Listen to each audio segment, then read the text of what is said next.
Why is this all important?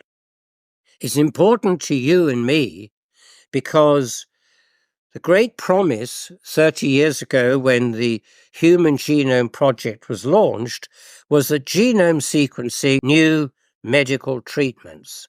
The idea was very simple: find the gene variant causing the disease, then replace or delete it. Has that happened? No. It's an embarrassing answer, with the exception of some rare monogenetic diseases. Those are diseases where a single gene can cause the disease. That is true, though, only in about 5% of humans. The promise before genome sequencing was that the big scourges of mankind would all be solved within 10 years of full genome sequencing. Well, I have to tell you that the latest study from a major university here in the United Kingdom, University College London, published in the British Medical Journal just last year, shows that the genome does not succeed in predicting cardiovascular disease, cancer, and many other forms of disease.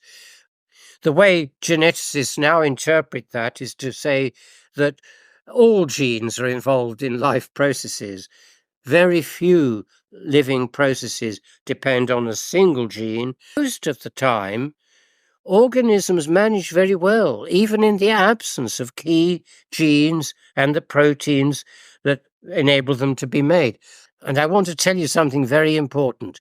Most processes in our living bodies are robust. And thank goodness, if one part of our system fails, something else takes over. Most of the time, the robustness copes with the problem.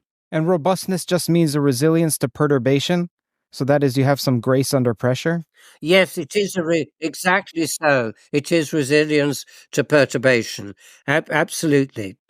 So to summarize this part of the talk, DNA sequencing does not reliably predict disease states. So why should we bother about what our DNA is? Well, I'll tell you what it can tell you. If you buy your DNA sequence from 23andMe or other genome sequencing companies, it might tell you who you're related to. You might find an unknown relative elsewhere in the world, but don't rely on it to tell you what diseases you're likely to have. Except for those rare monogenetic diseases, apart from those, the genome does not predict what you will die from. Can the genome state a probability, though? Can it just say that it increases your chances of getting a certain disease or decreases? Yes, that's a very good question, Kurt. Yes, the answer to that question is that it gives a very small degree of probability. So I ask the question, what do we do now? Well, I think we have to stop focusing on genes. What we need to do is to focus on what actually makes us alive. And incidentally, that's not genes. Genes are bits of dead chemical. What we need to study are the living processes in our bodies. I call those the functional physiological networks.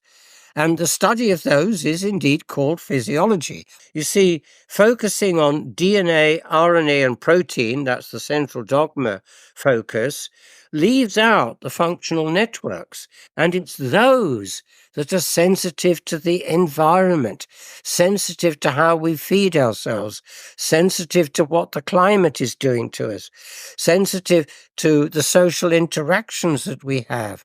And it's these interactions that epigenetically, as we say, over and above the genome, influence the functional networks.